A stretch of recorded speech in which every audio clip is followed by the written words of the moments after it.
Good afternoon, everyone. I'm going to call this meeting of the House Housing, Finance, and Policy Committee to order. First order of business, I'll note a quorum is present, is approval of the minutes. Vice Chair Agbaje, have you had a chance to review the minutes? Reviewed and so moved. The minutes are moved. All those in favor say aye. Aye. Minutes are approved. Members, we have 3 bills up today, and the first bill is House File, it's Manufactured Housing Day in the Housing Committee. Up first, we have House File 817, Representative Feist.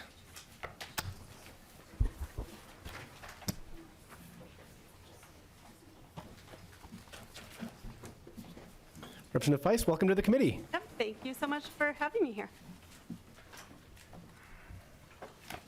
And first order of business, I will move that House File 817 be re-referred to the House Commerce, Finance, and Policy Committee. Representative Feist, please present your bill. Yep, thank you, Mr. Chair. Manufactured home parks provide a vital, affordable housing option compared to traditional stick-built homes and apartment units. Over 180,000 individuals live in about 900 licensed parks, 80% of whom are low or very low income. These communities represent around 50,000 households in nearly all 87 counties. This bill is simple. It would require community owners to notify residents of an opportunity to purchase their manufactured housing communities. This requirement of a 60-day notice period replaces the current general requirement that is already intended to serve this purpose, but only applies if a park is officially listing for sale with a real estate broker or through public advertising. This kind of formal listing rarely happens, so this bill simply closes an existing loophole in the law and explicitly creates the 60-day notice period. Here's what this bill does not do. It does not prevent an owner from seeking other offers. It does not prevent the owner from selling multiple communities simultaneously, and it does not give special weight to the offer by residents or require acceptance of their offer. This is good policy. Resident-owned manufactured housing communities have proven to make deeper investments in improving their communities, more regularly replacing roads, upgrading water and sewer systems, building storm shelters, and adding playgrounds, while keeping rent increases to as little as $6 a month. This notice requirement has worked smoothly and without conflict in 6 other states, including New Hampshire, where this has been law for over 30 years. I would like to note that I am heartened by recent conversations amongst stakeholders about partnering this measure with a tax incentive to accept offers by residents. We need to be thoughtful and strategic in how we structure policies to support manufactured housing in Minnesota, as it is an important source of affordable housing in our state. And with that, I will turn it over to the real expert. Thank you, Representative Feist. And I will note we have 7 testifiers up in other bills, so if testifiers could keep their remarks to 3 minutes or less, that would be appreciated. Up first, we have Dave Anderson, Executive Director with APAC. Good afternoon. Thank you, Chair Howard and members of the committee. As was said, my name is Dave Anderson. I'm with All Parks Alliance for Change, which is the statewide association for Minnesota's manufactured homeowners.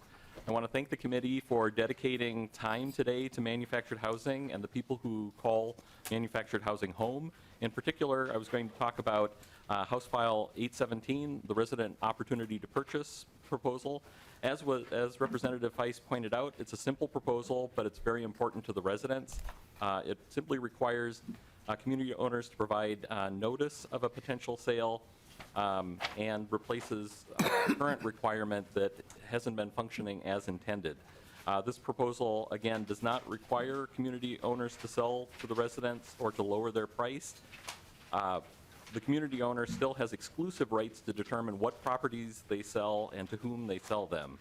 However, residents without receiving notice are seeing communities in Minnesota rapidly being well, I'd say gobbled up by out-of-state buyers. In the past 5 years, 18% of manufactured home park lots have changed hands, and 55% of those sales have been to out-of-state buyers. A year ago, it was 70% of sales going to out-of-state buyers. And who owns these communities does have a significant impact.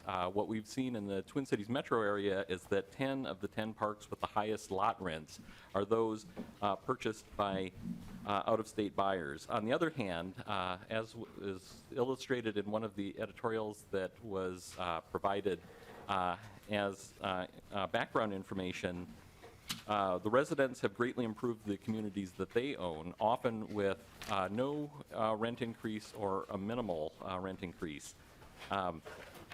As Representative Feist pointed out, this has worked well in other states. It's a proposal that's been endorsed by the Homes for All Coalition, which has 270 organizational members, and we urge the committee to support House File 817. Thank you very much. Thank you. Up next, we have Natividad Seefeld, President of Park Plaza Cooperative.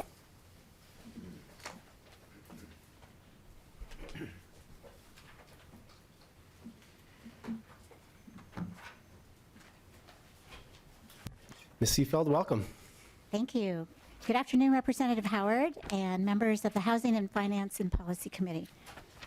My name is Natividad Seefeld. I own a home in Park Plaza Cooperative, a manufactured home community in the city of Fridley, and I serve as the president of the board. Our cooperative is home to 81 families at this time.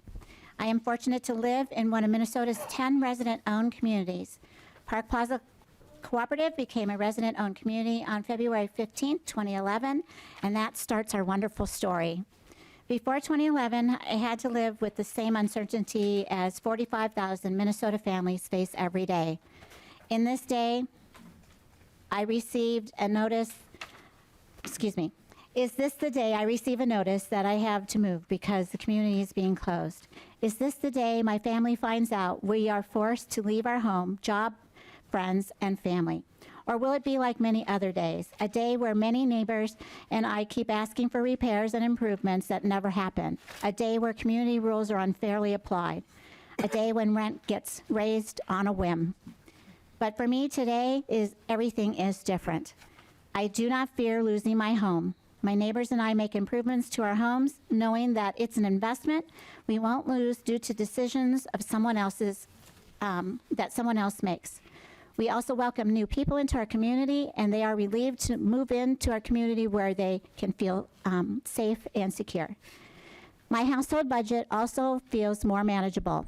I know that the land rent will only go up if the cost of managing the community increases beyond what the community has already planned for. We are proud of the fact that we manage our community well, and we have had no significant rent increases in the past 13 years. The last one was $5 just this year. It is also important that you know we improve our community. We have done $1 million of infrastructure. This included new water systems, sewer lining, new streets, added fire hydrants, which we didn't have, added more street lights, and added more manholes to have better access to our sewer systems. We have even added readable water meters and new water lines to every home. All of this was done without raising the rent. We have also added a new storm shelter and community center, only raising the rent $6 with a full vote of the members. Buying the community wasn't easy. It was long, hard, and nerve-wracking process for the residents, but we did it. It would have been easier with the type of policies proposed today in House File 817. In closing, I know other residents of Park Plaza sleep better at night knowing our community is ours. It truly makes all of us together, land and homeowners. I am asking the Minnesota legislature to make it easier for all other residents to preserve our community as well, and I thank you for your time. Thank you. Up next, we have Mark Bruner with the Modular and Manufactured Home Association.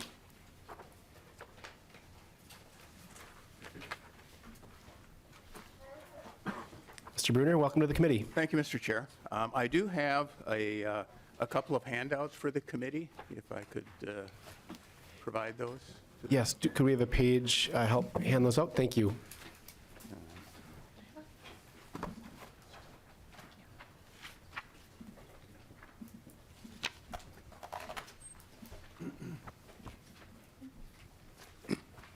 Mr. Chair, my name is Mark Bruner. I'm with the Manufactured Modular Home Association of Minnesota.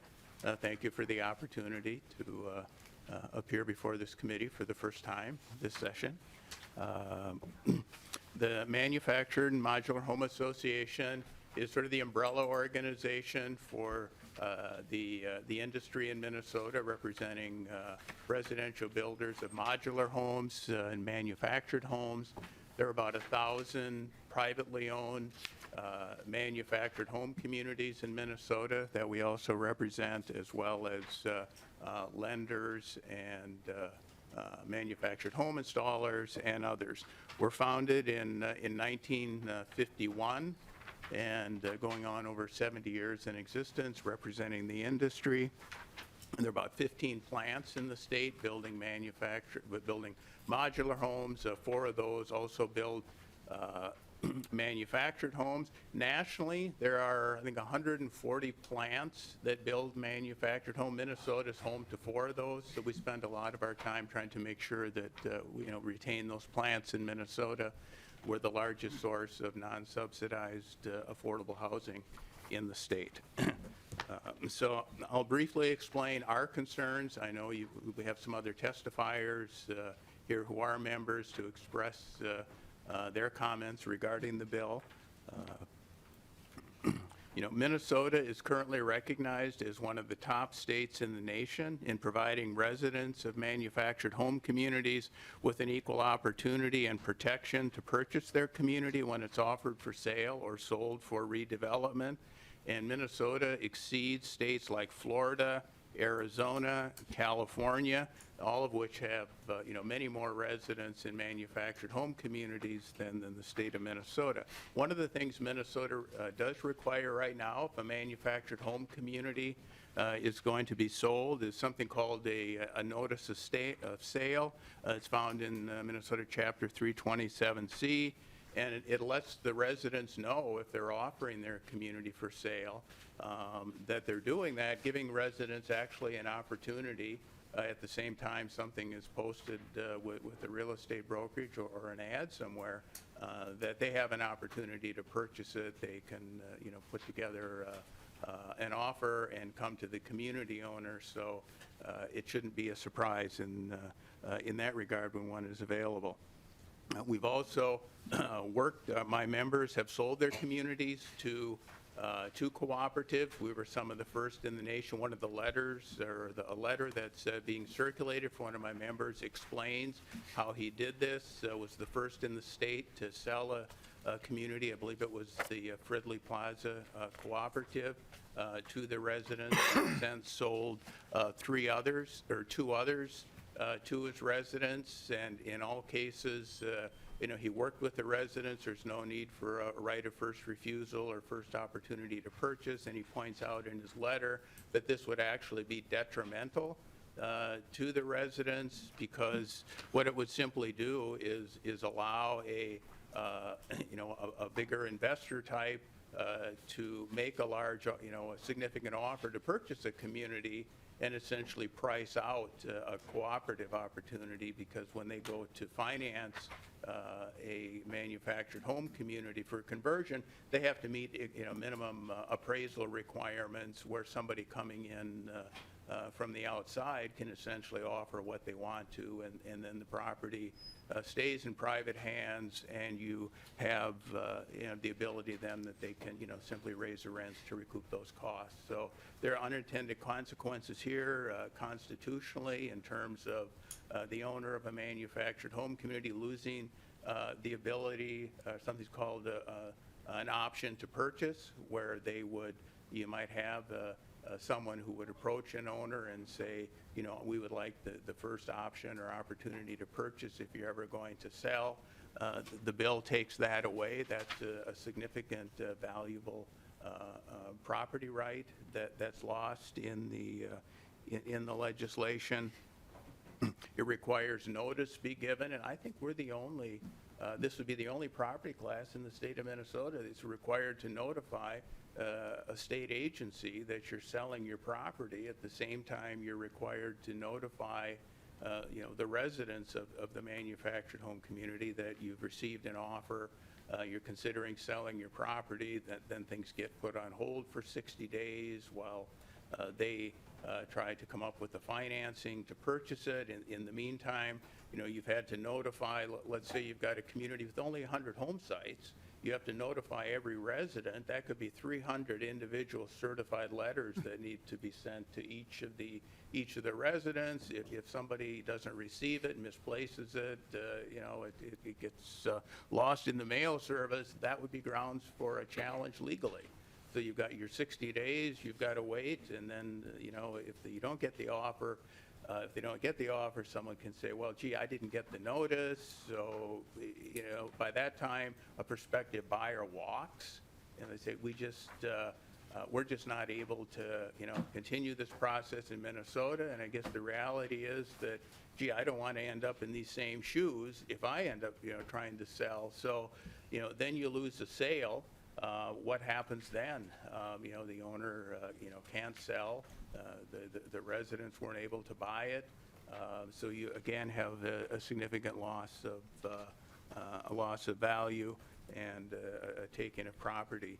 One of the things that we do like, Mr. Chairman, is what you're trying to do in a bill that's going to be heard later today, House File 814, to provide an incentive, economic incentive, for a cooperative to purchase with I think it's a new program being established with $15, $25 million in assistance that would help them acquire a community.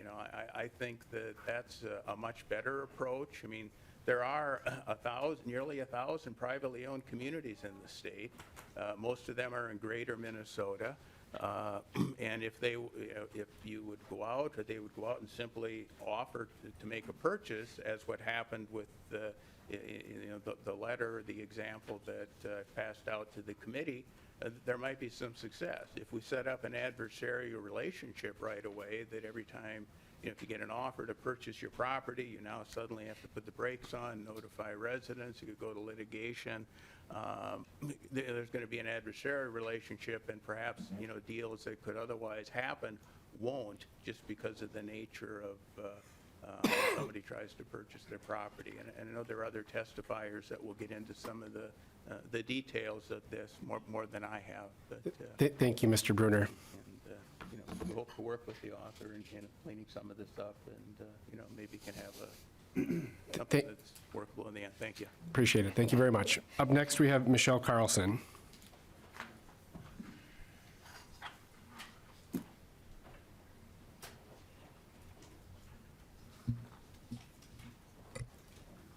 Ms. Carlson, welcome to the committee. Good afternoon, Chair Howard and committee members. Thank you very much for giving me this opportunity to speak about House File 817. My name is Michelle Carlson.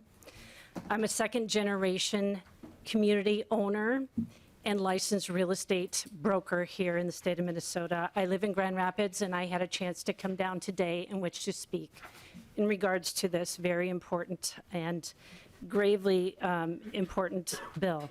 I've worked for 25 years in real estate, and I do specialize in manufactured housing property management.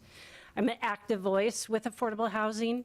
I sit on the MMHA board, the Habitat for Humanity board in my Itasca County area, and also the local chamber. And I oversee 1,200 home sites in the state of Minnesota with 6 manufactured home communities, both in the metro area as well in greater Minnesota. I was raised in a manufactured home in a community setting just north of St. Cloud, and my first purchase of a home was a manufactured home. I certainly believe it is my mission as a community owner to make sure that I provide that same sense of neighborhood to my residents when they live in our communities. One of our largest communities is up in Duluth, Minnesota, 500 home site community. And we've owned that since 1981, 42 years in our asset portfolio. And I'm honored to be doing the property management there. We've increased that community with 200 home sites. We've upgraded infrastructure of both electric, gas, water, and sewer. We've increased and updated our playgrounds, off-street parking, et cetera. It's a beautiful community, and I'm very proud to offer this to my residents. And we also have, of course, professional management teams that I work with to ensure that our residents have a wonderful area for social gatherings, that they see a beautiful community. A neighborhood that people are very proud to call home. Residents have been with me 10 or 20 years. They've raised their families, and now their children are coming to us, choosing to purchase homes. These are homeowners with choice, and they are choosing to live in manufactured housing in a land lease community that I can offer. Certainly, I have major concerns about this bill, and it has to do with maintaining the ability to sell my community in the future, the community that I have developed for the last 25 years, and it's my livelihood. The first one certainly is that the bill takes away a fundamental real estate property right of a manufactured home community owner to grant that first right of option to purchase to prospective buyers. This is going to be a significant loss of income without just compensation. Second, the bill takes away the property right to package more than just one property together. It may also take away my ability to sell a manufactured home sales center or installation business that I have, or mini storage business that I have. And certainly it would diminish my property values, could delay a sale by 6 months or more, even deter a home buyer or a community buyer. I mean, why would somebody wait around for 6 months or more and then probably have to go to court on this situation? It's an unfair taking of property rights. We have other cooperative grocery stores in our area, but neither of them have the first right of opportunity to purchase required if they go on the sales market. Senior apartments similarly don't have a right to purchase a privately owned apartment building for sale. So why are private manufactured home communities being singled out? Resident ownership of communities is always happening in Minnesota organically. Please continue to let that happen. Let the market work. I hope to continue to offer good, clean, affordable communities for years to come. And we're moving forward with plans to develop one up in greater Minnesota in the Grand Rapids area. And we've acquired the land, and we're in the process of preparing to build new. But if the bill that you are looking to become law continues, my focus on growing this kind of a business would diminish. Affordable, non-subsidized housing is greatly needed in Minnesota, and I'm happy to provide a community setting for that. And private manufactured community owners are some of the biggest advocates for affordable housing. Thank you so much for giving me this opportunity to share my concerns about House File 817 and why it should not become law. Thank you. Thank you. Next, we have Dustin Breakmeyer.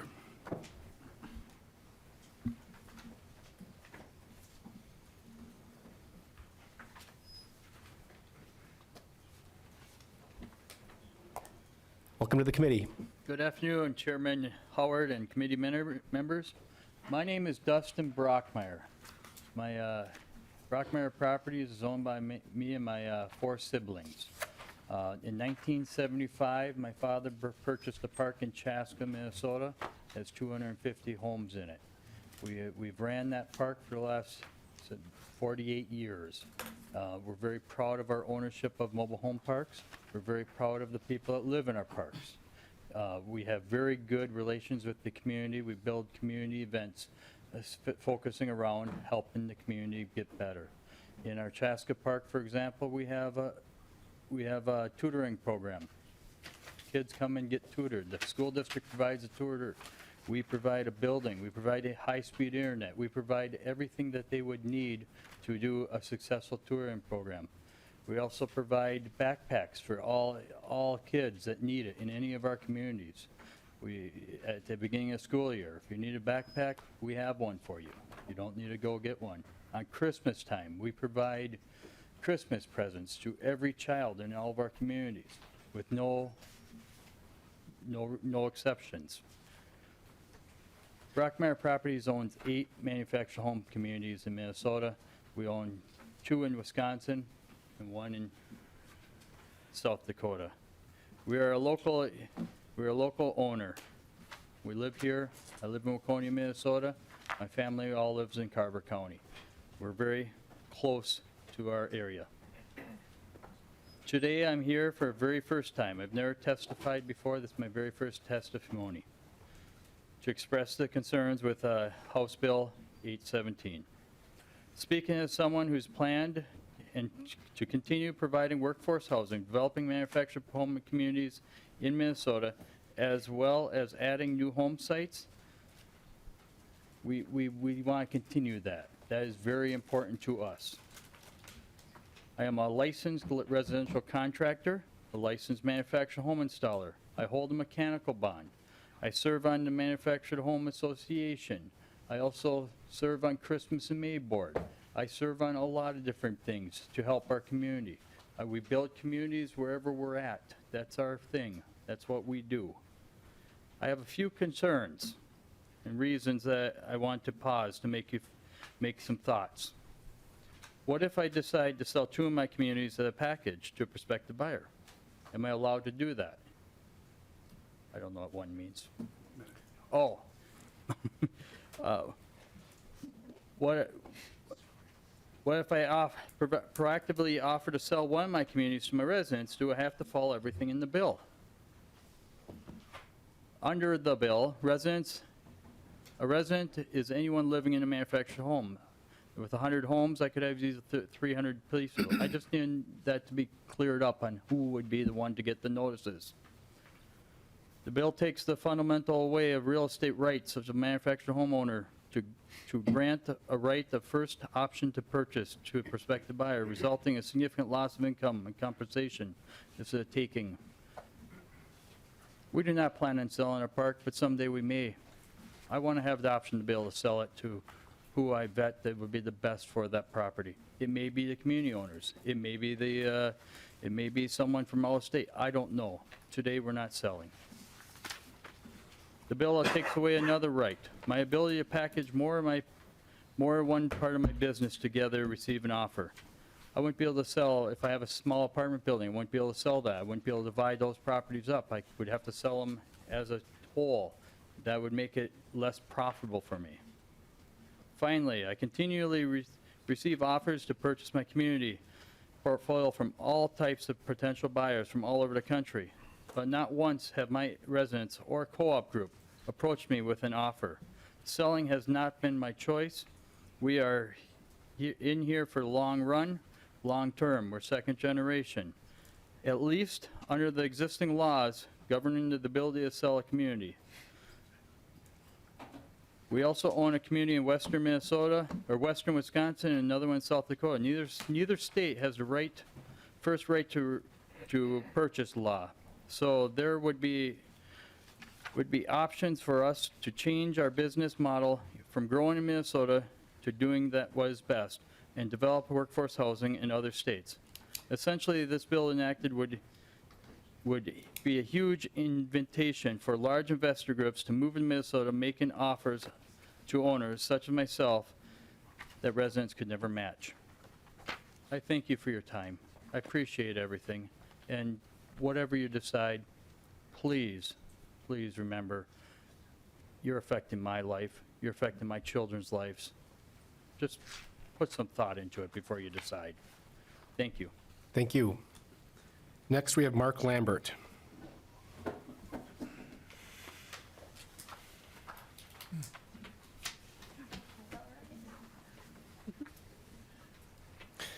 Mr. Lambert, welcome to the committee. Thank you, Chairman Howard and committee members. I really appreciate the opportunity to address you today.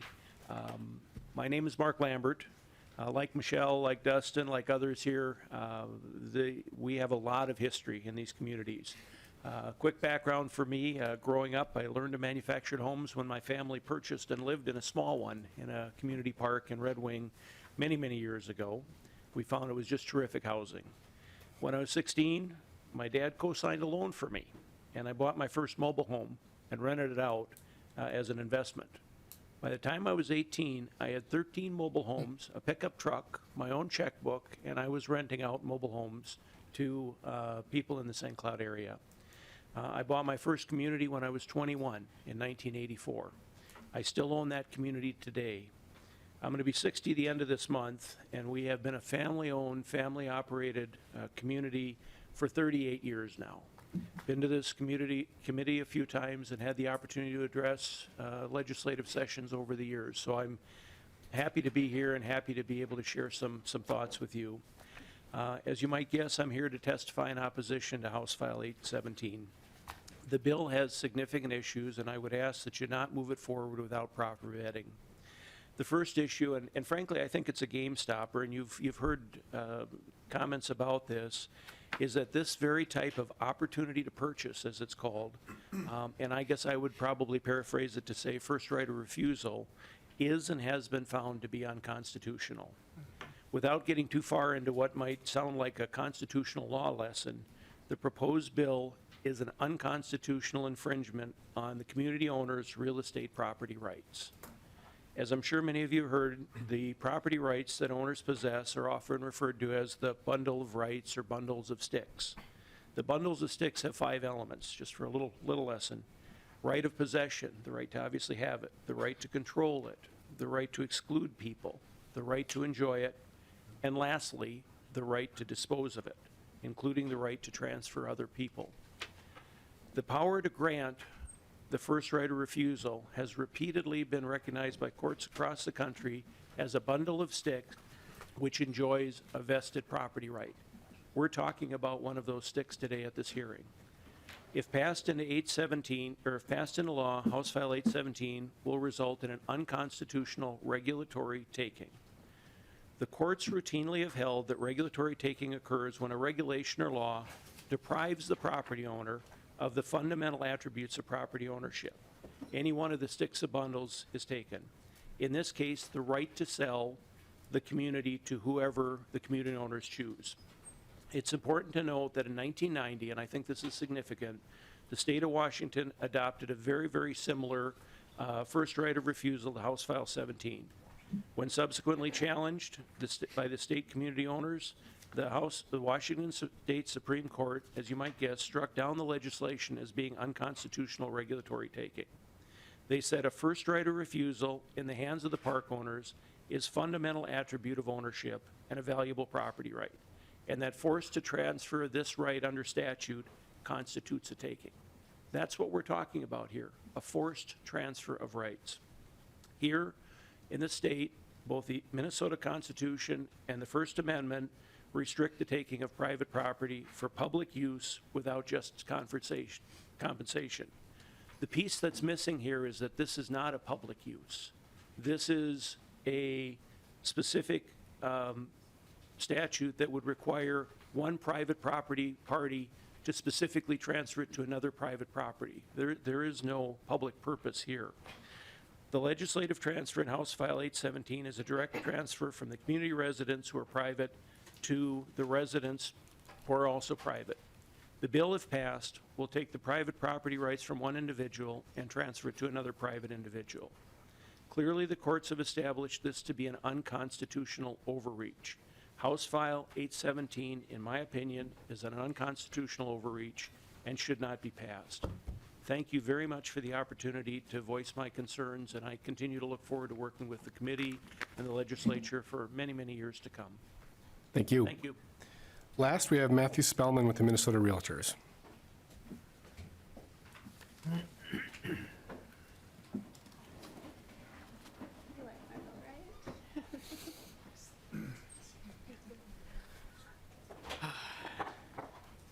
Well, I feel like everybody, the previous testifier, stole my material, so I'm going to try and avoid being duplicative here. My name is Matt Spellman. I'm the Director of Government Affairs for the Minnesota Realtors Association. For those of you who are not familiar with our association, we are a business trade association that represents over 22,000 real estate professionals that are working with buyers and sellers of all types of property in every corner of the state. I first want to thank Representative Feist for taking time yesterday to meet with me. I know everybody has a busy schedule. I know that I'm getting my steps in these days, which is great for my waistline. You know, I want to just cover a couple of points that previous testifiers have covered. First, Minnesota Realtors supports policies that recognize and protect the rights to own, use, and transfer real property. One of the fundamental rights of any property owner is the ability to freely market and sell their property without unreasonable restrictions. And an owner of any property, including a manufactured home park, may have numerous business and/or personal reasons to decide to sell their property. By creating this opportunity to purchase process in House File 817, it would substantially interfere with this important property right. The second concern that Minnesota Realtors has is that this adversely affects the timeliness of a transaction. So we generally oppose anything that will interfere with the timeliness of a transaction. And based on our read of the bill, that this, this could stall the transaction for up to 75 days. Meanwhile, there may be a potential buyer with the resources to purchase and invest in the property, but who are not willing or able to wait out the delay that this bill mandates. Again, I want to thank Representative Feist for her time, as well as she referenced potentially working on an incentive-based approach, and that is something that we would really appreciate continuing the dialogue on. And thank you very much for your time. Thank you. Representative Feist, I wonder if you just had any few comments, and then we do have an amendment, but any comments to kick us off here? Yeah, thank you. I just wanted to remind folks what this bill does not do. It does not prevent an owner from seeking other offers. It does not prevent the owner from selling multiple communities simultaneously, and it does not give special weight to the offer by residents or require acceptance of the offer. I have a number of other kind of high-level thoughts that I can say for my concluding comments, but I just wanted to remind people of what this bill does not do. Thank you, Representative Feist. And I know that there's an A1 amendment. I believe Representative Nash, are you going to be offering the A1 amendment? I will not. Okay. Then let's move to discussion. Up first, Representative Nash. Yeah. Well, thank you, Mr. Chair, and thanks, Mr. Breakmeyer, for being here. You live in my city, and I'm your representative, and I've got your back here. I think this is just another one of the fundamental conversations that we have been having here lately as to what is the disposition of property rights. I am an ardent supporter of property rights, so that if I or Representative Cha, as you had talked about when you were a real estate agent, you have the right to sell the things that you own, and that is a fundamental right that we have preserved for us. And Representative Feist, you're my friend, and I appreciate our relationship, but I can't disagree with this bill anymore. First and foremost, that what we've heard from the testifiers is that this adversely impacts their ability to do with their property that which they'd like to do.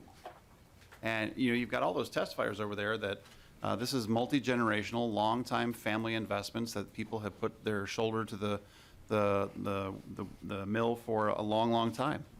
And this is telling them we're changing the dynamic of your ability to dispose of your property or transfer it to somebody else within the family. You might want to sell it or whatever. This basically makes it so that they can't do that without the heavy hand of government first coming in and say, well, there's another layer that we're going to place upon this, so it really does erode your ability to do things in the manner in which you choose. And I find it particularly curious. I've got here the decision of the Washington Supreme Court in the Manufactured Housing Communities v. Washington, and their conclusion in the majority opinion was, we have found the statutory grant of right of first refusal to tenants of a mobile home park amounts to a taking of transfer private property without the judicial determination of public necessity and without just compensation having been first paid as required as amended Article 116. Moreover, the transfer is legislatively granted to tenants who are private persons, not the public. I've been here long enough to know that when we have bills that in other states have been knocked down because they are deemed unconstitutional, that's something that we want to raise our hand and say, we should probably slow this down. And I just don't know that this is the right solution. I find it very troubling that we are now going to insert ourselves as an additional layer into a decision that ultimately gets to be made by the people who own the property that is in question. So I don't have to have, as an owner of a home, I don't have to offer the right of first refusal to somebody else. That's I'm not going to quote Representative New Brindley and use that certain word, but that is absurd that we would now do this for this application. I just think that what we're looking at here is, as we did with the bill last week, that we are now adversely impacting people's ability to own, acquire, or dispose of property in the manner in which they see fit. And, in reading our founding documents, in reading things like the Federalist Papers, this is a constant conversation, and I'm sure you've read that document, because I know you're smart, and we've talked about things like this in the past. This was never something that was brought up in that the foundation of our very way of living in our government is predicated on the right to purchase property. And nerd trivia for you, initially it was written life, liberty, and the pursuit of happiness, or the second was life, liberty, and the pursuit of happiness. It was first life, liberty, and the pursuit of property. That's how important this is. And this, I believe, Mr. Breakmeyer and all the others, this gets in the way of them being able to do that which their families have done for a very long time. I again stand in tremendous opposition for this. And Mr. Chair, what is the pathway for this bill? This bill, the motion is to re-refer this bill to the Commerce Committee. Okay. Is it being referred to judiciary at all? Mr. Chair, I'm not certain. I'm not I know- the chair. All right. But thank you. Thank goodness for that. No, it is going to Commerce. I'm not certain if it's going to judiciary. If I could ask the author, you'll know the pathway of this. Representative Feist. Yeah, thank you, Mr. Chair. Representative, I don't believe that it would need to go to judiciary. My understanding is that it would go to Commerce. We can have a conversation offline about that, but this doesn't feel like it implicates judiciary. I suppose it has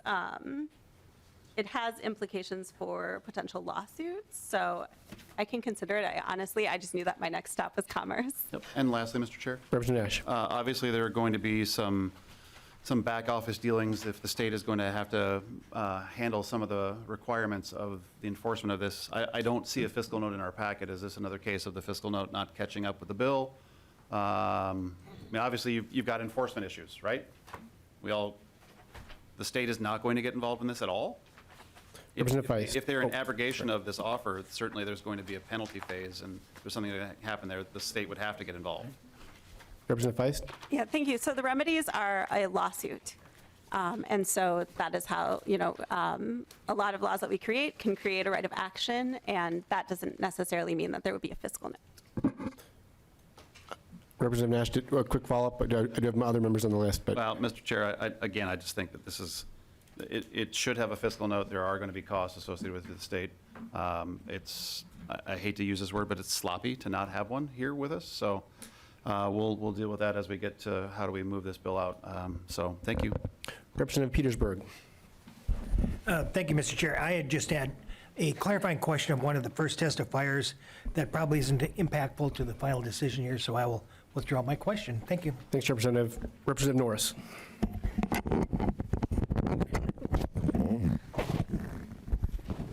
Thank you, Chair Howard. And, I'm generally somebody who likes to let the free market work and do its thing.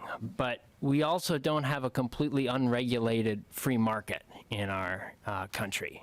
There are times where we think that there's compelling public policy reasons for us to put certain regulations or restrictions on how that market works and how certain assets are disposed of.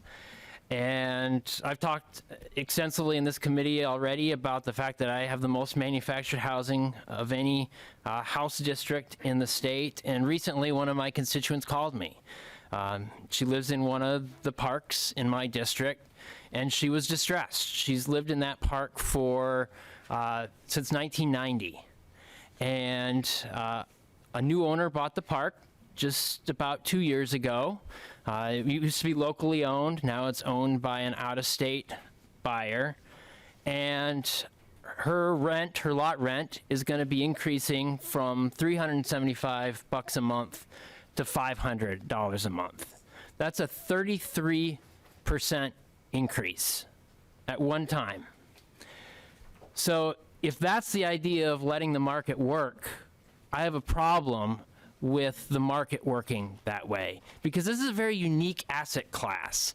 This is not an apartment building. If I were living in an apartment and my landlord raised the rent by 33%, I'd go rent a U-Haul and I'd be out, maybe $100 for the U-Haul and some hours of my time and, maybe some pizza for my buddies to come help me move. But I'd be able to move and find a place with more affordable rent.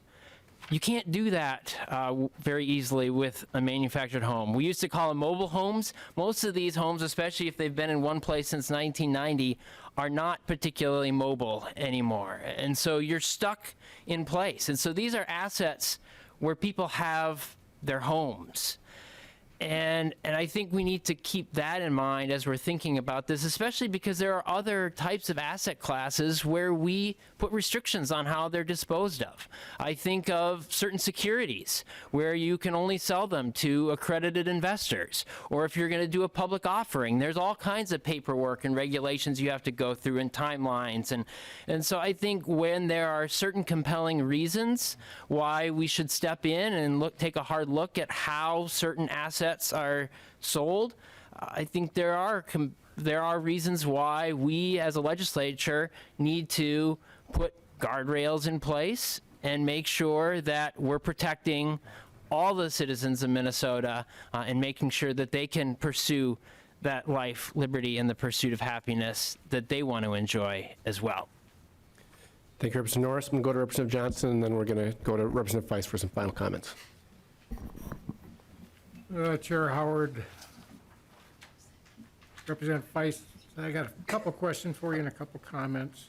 First of all, one question, I don't know if you know anything about realty or not, and for sales of property, maybe Representative Gosseth would be able to answer this question, if you don't know the answer. But how long is a normal purchase agreement valid before it expires? I do not know Representative the- Feist? Oh, sorry. I'm sorry, go ahead. I'm so good at that normally. I do not know the answer to that question. Maybe Representative Gosseth, who's a realtor, could answer that. How long is a purchase agreement usually good before you have to have an answer, whether it's accepted or rejected? That's a great question, Representative Johnson. I think it really depends on how the contract is written. However, time is always the essence. I think a buyer is always willing to look at making an acquisition quite quickly, so they want to have an answer, because if they don't have that opportunity, they're going to move on to something different. So I'd say you want to have a due diligence time relatively quick, so I think that's a major factor. Representative Johnson. Chair Howard, Representative Feist, that's the issue in this thing with your bill, because it requires 60 days notification before an offer. The residents that have to be notified 60 days before an offer can be accepted. You do the certified mail, you might be looking at, well, I can give one example. I sent some mail one time from out of state. I was on vacation to my sheriff's office where I worked at the time. That letter arrived 6 months later. So they never got, it took 6 months to get there. Now you're at another 60 days before you get that, do it. Even just doing the certified mail, sending it to the residents in that trailer or mobile home park, whatever you want to, manufactured home park, you're looking at 70 days. Purchase agreements are usually handled within 2 weeks, giving time to do it. You're completely shutting out the possibility of sale of these. And if you can't sell them, the value goes down. Another question I have is is there any other area of housing that the Minnesota Housing Financing Agency has to be notified of any sales, Representative Feist? Representative Feist. I am not aware of the answer to that question. I will say, I know that there's municipalities that have advance notice of sales for other types of properties, but Reverend Johnson. Chair Howard, Representative Feist, I'm just wondering why, it makes it interesting, why the Minnesota Housing Finance Agency has to be notified if there's going to be a sale. Another issue I have is in this bill. I'm just wondering if there a reason why your requirement of any sale of a mobile or of these manufactured home parks, they can't be changed or used for anything else for 10 years? That's on 3.25 to 3.28 if the manufactured park is sold. Must be preserved as manufactured home park for 10 years from date of sale. Representative Feist? Yep, thank you. I'll provide a quick answer, and then I can turn it over to Mr. Anderson, who is steeped in this, in the way it was drafted. But basically, what we're doing is trying to achieve the ultimate goal of this bill, which is to ensure stability in resident-owned manufactured housing communities. And Mr. Anderson may be able to provide even more insight into the thought process behind this drafting. Mr. Anderson? Well, and it, Mr. Chair, committee members, it mirrors other requirements such as the right of first refusal that exists for manufactured housing under state law, where if there is an exercise of a right that's intended to help to preserve affordable housing, then the intent is to make sure that that is the actual use. And certainly in a case where the residents would be seeking to buy their community, they wouldn't seemingly be interested in buying it to displace themselves. But it seems to be a consistent policy. It's consistent with the right of first refusal. It's something that in the right of first refusal, which is different, of course, from the opportunity to purchase. And I hope people are keeping that in mind, because it feels like there was a little bit of a progression from this notice requirement seems like first right of refusal, which in the state of Washington, based on the state of Washington's state constitution, was found to be unconstitutional. So hopefully we'll keep in mind that it's a notice requirement. It's not a right of first, it's not a first right to purchase. And the case that was cited had to do with a different state's constitution. But the language about affordability and ensuring that for a minimum of 10 years it continues to be operated as a manufactured home park is language actually that in discussions in 2019 about updating the right of first refusal that the Community Owners Association itself drafted. So we took the language that had been drafted for the right of first refusal, inserted it into the opportunity to purchase. It seemed like it would be one of the least controversial things to do, to ensure that the right is used for what it's intended to be used for and not some other kind of purpose. Representative Johnson, any final comment? Chair Howard, Representative Feist, there's some major issues that need to be dealt with in this bill. Hopefully Commerce can take care of that.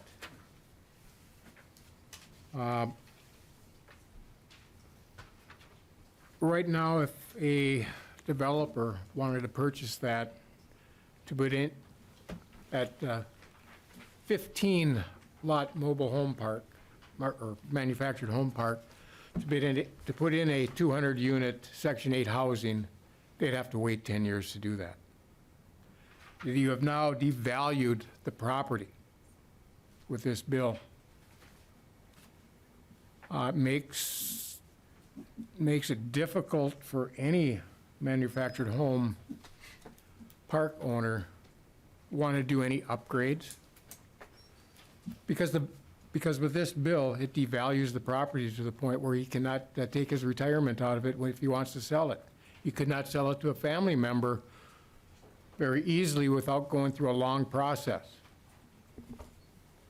A lot of times when developers come in that want to buy that, and it could be a pension fund that's buying it. It could be the teacher's pension fund from Minnesota that's buying that. and yes, they do buy them. Because it's an investment for the dollars of the city. But with taking the value out of it, I have a bad inclination that the repairs and the upgrades to those communities is going to be lacking. Because the overall investment is going away because of some of the things in this bill, and hopefully, like I said, in Commerce, they can take care of that. Representative Feist, a final comment. Thank you. I have so many things to say, Mr. Chair, but I'll try to be concise. To echo Representative Norris, manufactured housing communities are unique.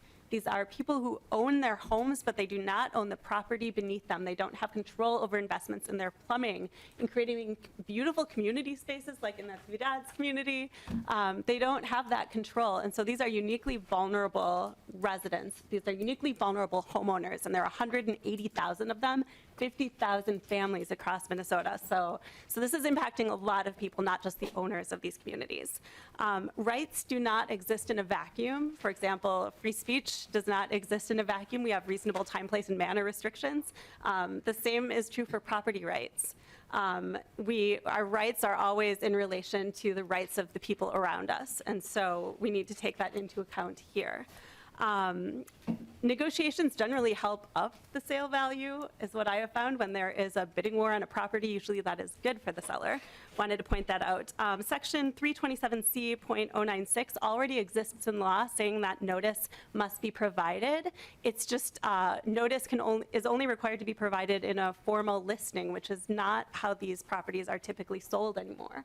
And so this is really just addressing a loophole in a law that already exists under state statute. 6 other states have already done this. The world did not end. New Hampshire has had this in place for 30 years. Washington is not in our circuit, and this decision was apparently under state court law, so not really applicable here. And lastly, I have many other things to say, but I will just leave it at the impact of this is not just about convenience and sale price.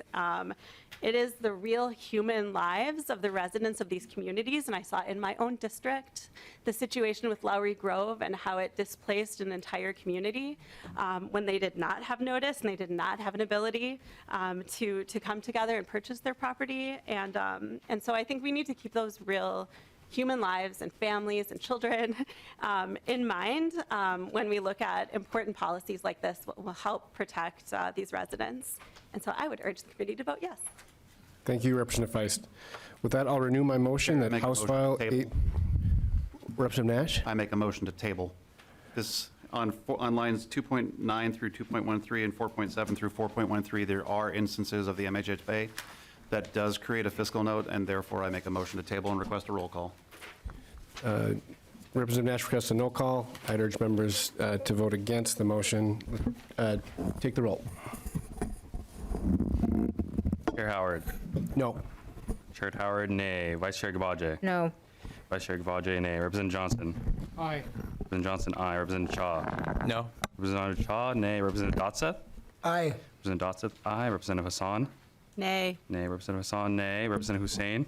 No. Representative Hussein, nay. Representative Kozlowski. No. Representative Kozlowski, nay. Representative Myers. Aye. Representative Myers, aye. Representative Nash. Aye. Representative Nash, aye. Representative Norris. No. Representative Norris, nay. Representative Perez Vega. No. Representative Perez Vega, nay. Representative Petersburg. Yes. Representative Petersburg, aye. Chair, that concludes roll call with 5 ayes and 8 nays. The motion fails. With that, I'll renew my motion that House File 817 be referred to the House Commerce, Finance, and Policy Committee. All those in favor say aye. Aye. Aye. Opposed? No. Motion carries. You're on your way with that bill. Up next, we have House File 156. You can stay up there, Representative Feist. And I'll move that House File 156 be referred to the House Commerce, Finance, and Policy Committee. Present your bill. Thank you, Mr. Chair, and I think this one everyone will like. I would like to thank the Minnesota Manufacturing. Oh, Representative Feist, first, I understand you have a DE amendment. yes, Mr. Chair, I do have a DE. I would move the DE amendment, and if you would just, I assume that just gets the bill in the shape you'd prefer. Yes. Members, all those in favor of the DE amendment signify by saying aye. Aye. Opposed? The amendment is adopted. Now, Representative Feist, present your bill, please. Thank you, Mr. Chair. I would like to thank the Minnesota Manufacturing and Modular Home Association and Haven Park Communities for working collaboratively with us to arrive at an agreement that is reflected in the DE that we just approved. This bill solves two festering problems. First, it clarifies the intent of the law that utility charges to residents are mere pass-throughs, and owners collect no more from residents than they are billed by utilities. The way the current law is written and has been interpreted by courts, owners can and some do charge residents more than they owe to the public utility, the Cooperative Electric Association, or the city water company. Second, this bill solves another ongoing issue by clarifying that park owners are permitted to install water meters to ensure that residents each pay for the water that they use and conservation is encouraged. And to ensure fairness, if water is already included in rent, if a park owner wants to install metering, the resident's rent will be frozen for 15 months to ensure that the resident is not paying twice for water usage.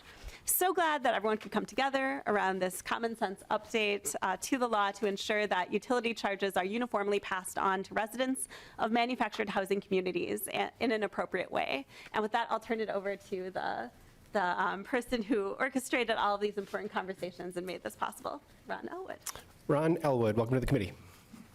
Thank you, Mr. Chair, members. Ron Elwood with Legal Aid. I just want to thank Representative Feist and the Manufactured Home Park Owners Association, Modular Home Park Association folks for working with us so collaboratively on this bill. As Representative Feist said, these are some issues that have been impacting our clients and owners for many years.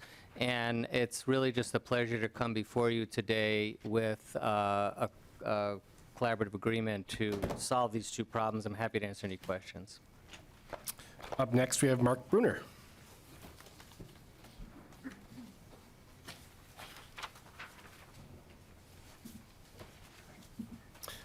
Welcome back. Long time no see.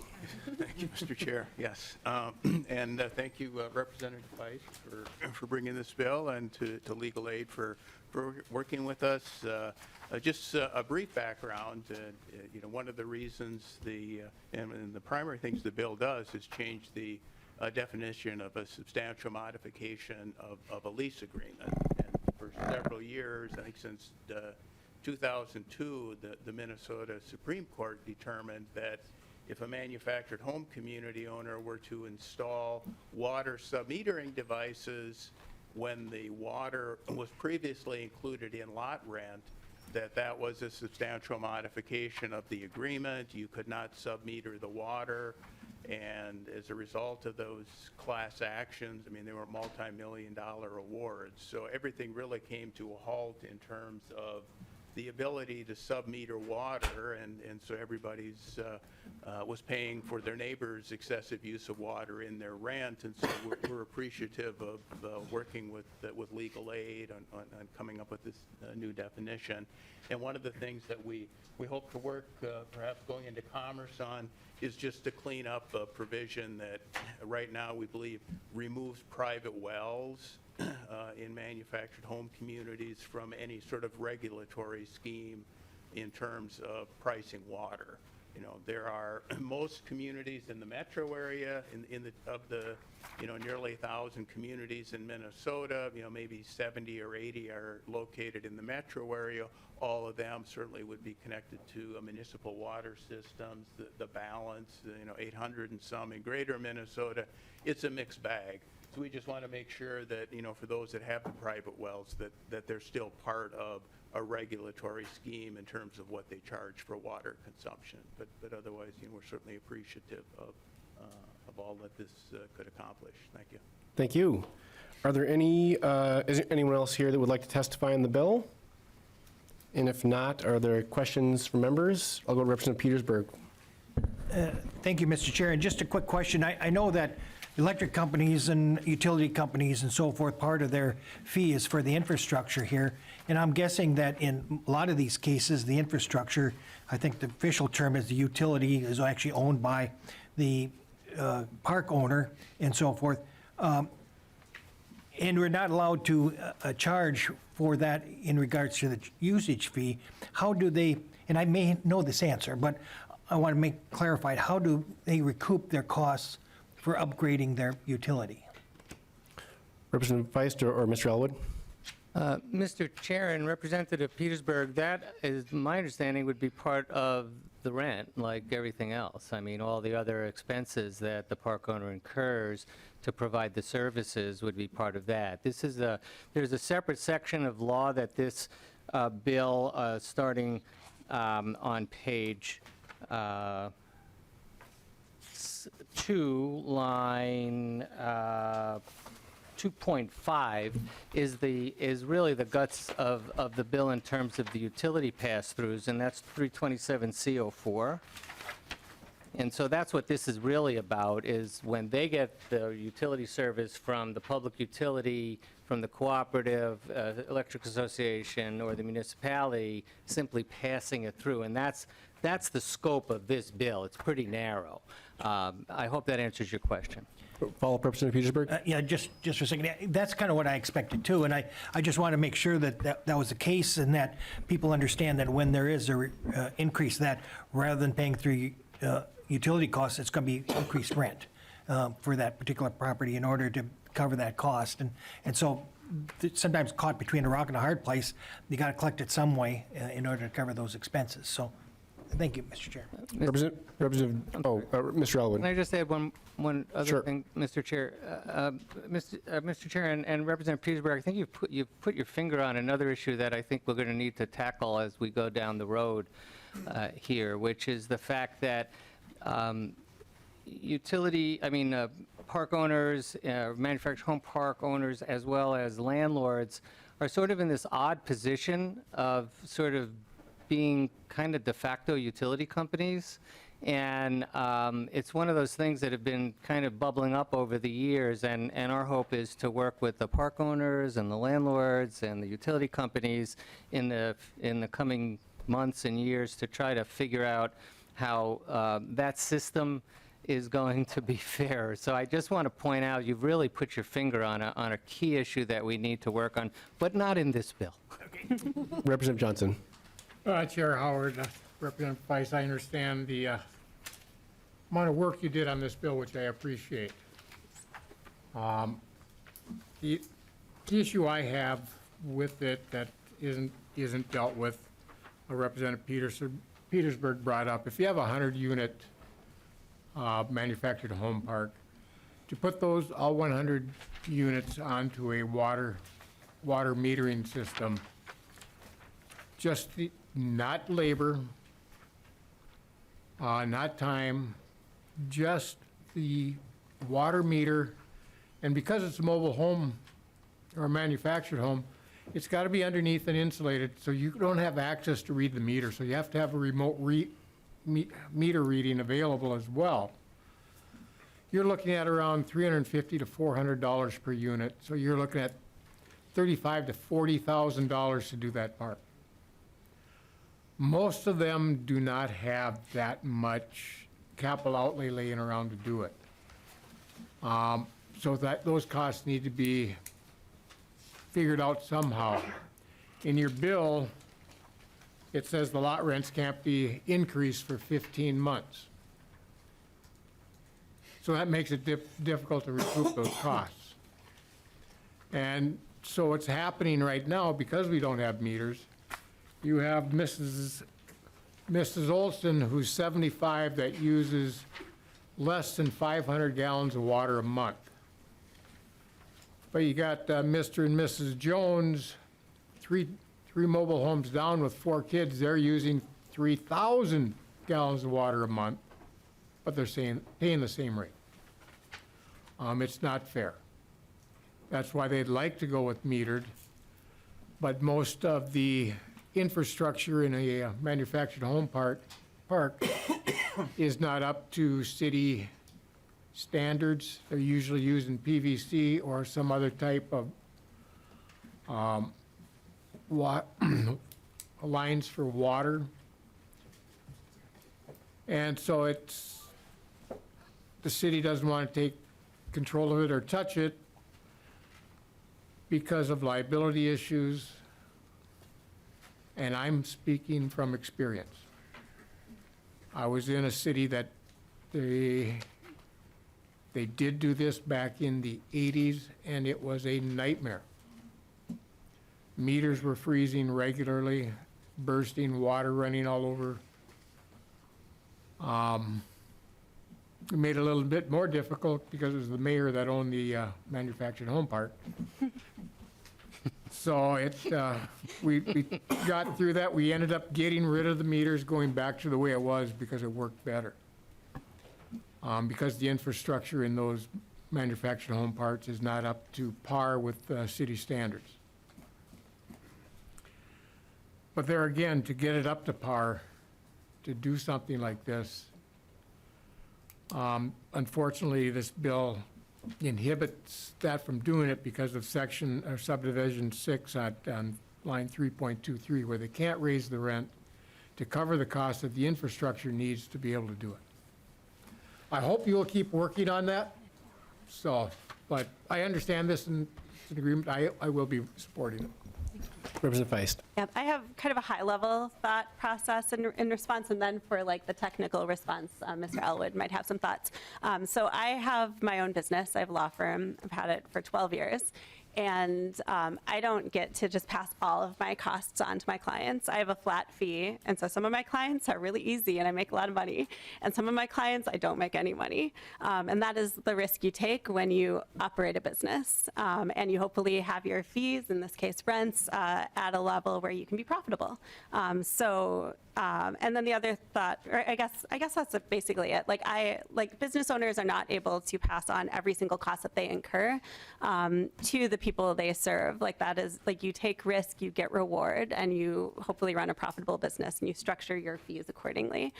So I don't see that as problematic with the structure of this bill. Mr. Elwood is much more steeped in the minutia of this bill, and he can speak with more specificity to your thoughts, but I just wanted to share that perspective. Did you have a comment, Mr. Elwood?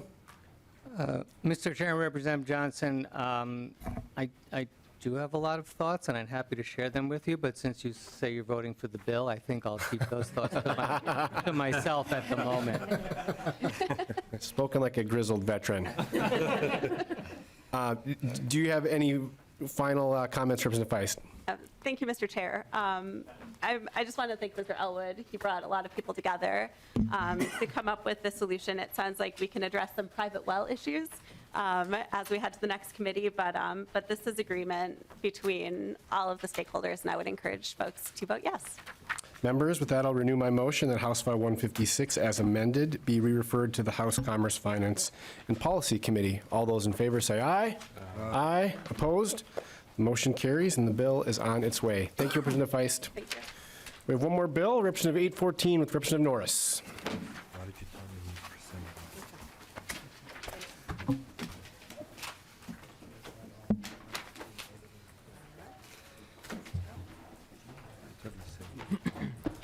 Representative Norris, would you like to move your bill?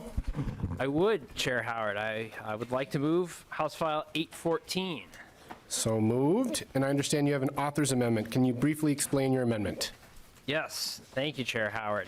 So this author's amendment just does some cleanup work on the final section of the bill. It was intended to be a revolving loan fund. Some of the language originally got drafted envisioning a grant program rather than loans. So this amendment just gets that into the shape that we intended.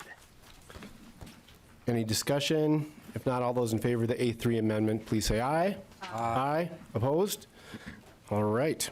Representative Norris, please present your bill as amended. And we are a little short on time, so to you and to testifiers, if you could keep your remarks brief, so we do save at least a little bit of time for members to ask questions before we move forward. Representative Norris. Will do. Thanks, Chair Howard. Chair Howard, members, this bill, House File 814, is about completing the manufactured housing toolbox. It's a bipartisan bill, and want to thank the co-authors on the committee, Chair Howard, Lee Johnson, Representative Hussein, and Representative Dotseth. The diverse authorship group of this bill, both ideologically and geographically, shows just how important the manufactured housing issue is across Minnesota. As I mentioned earlier, in my district alone, which represents the cities of Blaine and Lexington, there are 6 manufactured housing communities with a total of over 1,900 homes, the most of any legislative district in the state. Since 2017, the legislature has taken a bipartisan approach to tackling this issue. This bill attempts to build on that work and kind of round out that manufactured housing toolbox for our state. At a high level, there are 3 goals for this legislation. The first is providing manufactured housing communities with reliable and sustainable resources to maintain their infrastructure, allowing them to preserve affordable home ownership across the state. The second is to create lending products that allow manufactured housing residents to access affordable loans that will sustain new manufactured housing as an affordable home ownership option well into the future. And the third is to create a manufactured housing acquisition fund. This revolving loan fund would allow Minnesota residents to compete in the marketplace, especially against out-of-state buyers. And this is really designed, earlier when we were hearing the other bill, I think everybody was in agreement that if we can get residents to buy the parks and take ownership of them, it's a great thing. The mechanism for that is something that is worth debating, but this is a tool that can help facilitate that process of allowing the residents to actually take an ownership interest in the parks. We're also not starting from scratch. Section 2 of this bill, of the one focused on loan products, was in the Senate Housing Omnibus Bill last year. Section 4, the acquisition fund, was in both the House and Senate versions of the omnibus in 2022. And it builds on work that aims to advance, preserve, and create affordable home ownership. And so with that, Mr. Chair, I'd like to turn it over to my excellent testifiers. Thank you, Representative Norris. Up first, we have Tori Clark, Executive Director with North Country, or NCF, excuse me. Yeah. Ms. Clark, welcome. Well, was that me? Okay. Hello, everyone. Thank you, Chair and Representative Norris, for the invitation to testify. My name is Victoria Clark West, Executive Director of North Country Cooperative Foundation, or NCF. I am pleased to be joined by one of our cooperative's board presidents, Ms. Bev Adrian, who you'll be hearing from in just a few moments. Our organization is a nonprofit 501c3 with the mission of transforming lives and communities through cooperative enterprise. That mission is often carried out through educating and providing what we call technical assistance to those living in manufactured home communities as they organize and run their own resident-owned cooperatives. NCF has helped establish 10 cooperatives across the state, our most recent of which, and who Ms. Bev Adrian represents as the board chair, is in Chair Howard's district. And due to the help of the Minnesota Housing Finance Agency, we actually have one more rural-based community that is actively in the conversion process, so that's always exciting. 75% of the households that are served through this work in our client manufactured home communities make 60% of area median income, AMI, or below. And I always like to note that a full third of the households that we serve are considered extremely low income, making 30% of AMI or below. 42% of the households served are also Black, Indigenous, and people of color. We would like to thank the authors and co-authors of this important legislation who sit on this committee. Representative Norris, Chair Howard, Lee Johnson, Representative Hussein, and Representative Dotseth. Since the establishment of the Manufactured Housing Working Group in 2017, NCF has a long track record of working across the aisle with bipartisan and geographically diverse legislators to solve the affordable homeownership crisis. This bill attempts to build on the previous work of this group and other legislators to complete the manufactured housing toolbox, or to get closer to completing the toolbox of manufactured housing preservation in the state. I will now walk you through briefly the bill section by section and explain how this bill helps solve the affordable homeownership crisis in our state. So the first section of the bill is a policy-only addition. It just updates the covenants of the Manufactured Home Community Redevelopment Program, which you'll hear me refer to as MHCR. Every program comes with its own acronym. I apologize. And it's a no-cost provision that allows Minnesota Housing to award loans in addition to grants with the MHCR program. This would bring the program in line with other existing programs at the agency and allow greater flexibility for the agency in utilizing these funds. In Section 3 of the bill, I'll explain a little bit more in detail about the MHCR program. Sure. The second section of the bill includes $25 million for the creation of innovative and affordable manufactured home lending products. While the legislature made a change in Minnesota state law in 2021 that allows for manufactured homes and resident-owned cooperatives to be titled as real property, the vast majority of manufactured homes and co-ops are still titled as personal property. This prevents the homeowners from securing affordable long-term financing on their homes. Additionally, this makes most manufactured housing residents ineligible for traditional down payment assistance programs and other first-time homebuyer financing. There is a large coalition of what are considered community development financial institutions, or CDFIs, across the state. These are nonprofit, mission-oriented lenders who are designed to serve traditionally underserved communities that have expressed a willingness and an eagerness to offer more competitive home loan terms, down payment assistance, and rehab assistance programs, which is the primary use of this $25 million. The third section of the bill increases the amount available for the Manufactured Housing Infrastructure program, the MHCR program, to $15 million annually. I think the most compelling case for increasing the appropriation into this fund is just our experience with the latest round of the RFP for this program. So in 2021, the legislature allocated additional one-time funding to the MHCR program, resulting in the largest grant award cycle in the program's history. So in 2022, funding for over $9.5 million in infrastructure improvements in the communities statewide in both cooperatives and privately owned communities. $5.9 million of these funds were secured by the cooperatives that we represent. There was $25.6 million in requests for the RFP in 2022, which just shows you the deep and abiding and urgent need to continue to make appropriations. And I would underscore Representative Norris's word of reliable and sustainable mechanism. So having an ongoing reliable source of funding into this program is really critical for practitioners like us that support these cooperatives to know that there's an ongoing source of support to complete these really critical infrastructure projects. And the last part of the bill is $10 million to establish a manufactured home cooperative acquisition fund. This addresses one of the kind of a market-based way of addressing the problem and providing the kind of quick capital resource that an organization like ours can work with residents to tap into to access the types of funding that they need to complete an acquisition. This section authorizes a one-time state expenditure to establish this revolving loan fund at Minnesota Housing that residents would be able to access in order to purchase their community and become a cooperative. Now I'm going to go off script and just describe why this would be so impactful. Acquisitions are eligible through the MHCR program currently. The problem, it's great that they're eligible. We've only been able to use the grant program to do an acquisition one time, and it's because the stars aligned and we got the purchase agreement under contract the same day that the MHCR awards were due, or the grant applications were due.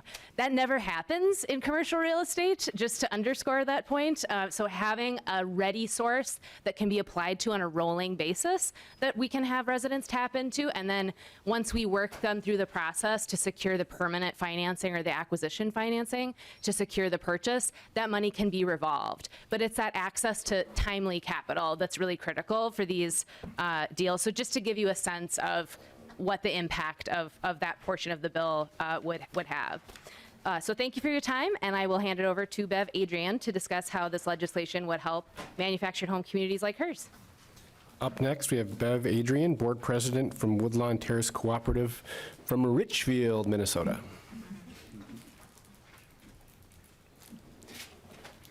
Welcome to the committee, Ms. Adrian. Thank you. I'm Bev Adrian. I am the president of Woodlawn Terrace Cooperative, located in the heart of Richfield, Minnesota. And thank you, Chair. It's your district. 16 years ago, I was preparing myself for retirement. I was downsizing. It was a beautiful, double-wide, brand-new home in a park in Bloomington called Shady Lane. I bought the home from the park owner, and 2 weeks later, I was notified that the park was closing. The park owner knew that he was closing that park when he sold that home to me. It lit a fire in me, and I became a resident activist, helped organize the community. We formed a resident association. We attempted to purchase that park. We were unsuccessful, unfortunately. I had to move my home. The park owner was forced to pay for the movement of that home. It was over $10,000. These homes are not mobile, and they're not cheap to move. But the problem was, it was a double wide, and there was no easy place to move that home to in the vicinity. Moving right along, 16 years, I found a little home in Richfield, Woodlawn Terrace, and I approached the park owner, and I said, I know people. I've met some people that help the residents organize so that they can become owners of the property. I said, would you be willing to talk to the people that I know? And those people are NCF, Tory. And the park owner said, sure, I'll talk to them. So I called Tory and NCF, and the park owner worked through the purchase agreement. And fortunately, we were financed by Minnesota Housing Finance Agency. And we are the 10th co-op in the state. And we closed on December 30th at 12 o'clock noon. Our purchase agreement expired at midnight. It was amazing. Since then, we have been beneficiaries of a grant from the MHCR fund. We have $1 million grant to work on our infrastructure. We bought a property that had been neglected for many, many, many years. One of the things people don't realize in cities, the utilities in our parks are private utilities. Our well is private, our water system, our electricity is private. XL Energy didn't even know that we were there. So everything, all of the utilities on property are private and our responsibility to maintain. We were able to finance or fund, we were fortunate to be granted $1 million infrastructure fund from the state for the improvement of our water system, our sewer lines, our roads. We are going to be installing city water in the spring. As a result of that, the city of Richfield jumped on board and granted us also $350,000 in a partnership with the state grant. So this fund is very important. Infrastructure is critical in all of the parks in the state.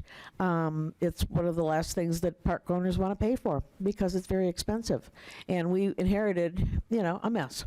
But we're moving forward. We're optimistic. We're troopers. And we're going to make this work. And your cooperation will be very much appreciated if you could add a little bit of money to that pot. Thank you. Thank you, Ms. Adrian.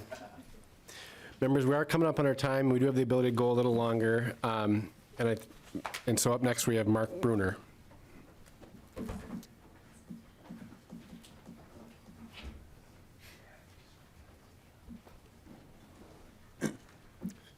Welcome back. Mr. Chair, thanks. Mark Bruner, Manufactured Modular Home Association of Minnesota. I'd like to thank Representative Norris for bringing the bill.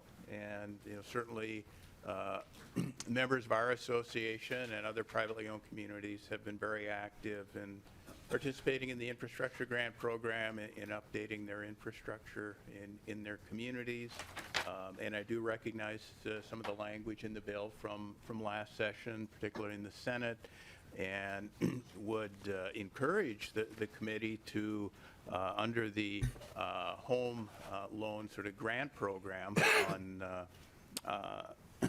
2.7 and 2.8, to also include privately owned manufactured home communities. So when there are loans that are that flow to homeowners, that if you your home is in a privately owned manufactured home community, that you too could qualify for down payment assistance or whatever. And Fannie and Freddie, the two GSEs, are working on programs right now for home-only loan assistance in manufactured home communities. So if that launches, in the next year or two, it would be terrific if the privately owned communities were also included in the state programs, so that everything would come together for all residents of manufactured home communities. And that concludes my remarks. Thank you. Thank you. Members, there is an A1 that Representative Johnson had submitted. Did you want to speak or to the A1? Chair Howard, because of the prior amendment to the bill, it makes my amendment irrelevant, but I'd still like to speak on it a little bit. Representative Norris, you do have some things that should be required in this bill that I'm glad you have. That's in 2.15 to 2.17, requiring the commissioner to develop the forms, applications, and reporting requirements for use of the eligible organization. I would also suggest you look at the recommendations in the OLA report on grants, because those are the same things that we should be looking at for loans. There is a number of them,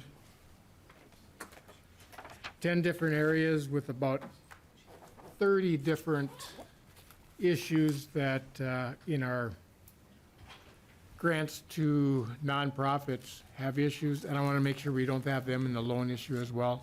So please take a look at them and see if we can incorporate some of those things, that the commissioners should go through that and make sure that those are in the policies as well, because not only who gets the money, but we have to make sure that it's being used properly, proper oversight of the loans, and at the very end, when they're done, that we have proper close out of them, that the funds are used properly. And with that, I'll withdraw the amendment. Thank you, Representative Johnson. Are there questions the members have? If not, I'll go to Representative Norris for any closing comments. Thank you, Chair Howard. I'll just reiterate that manufactured housing is our best source of naturally occurring affordable housing in this state. This bill is designed to give us more tools in our toolbox to help make sure we're preserving and expanding that housing, and I look forward to working in a bipartisan fashion with the committee to hopefully include this in our omnibus. Thank you for bringing this bill. And with that, I'll renew my motion that House File 814 as amended be laid over for possible inclusion into an omnibus bill. And with that, the bill is laid over. Members, that concludes our hearing, and this meeting is adjourned.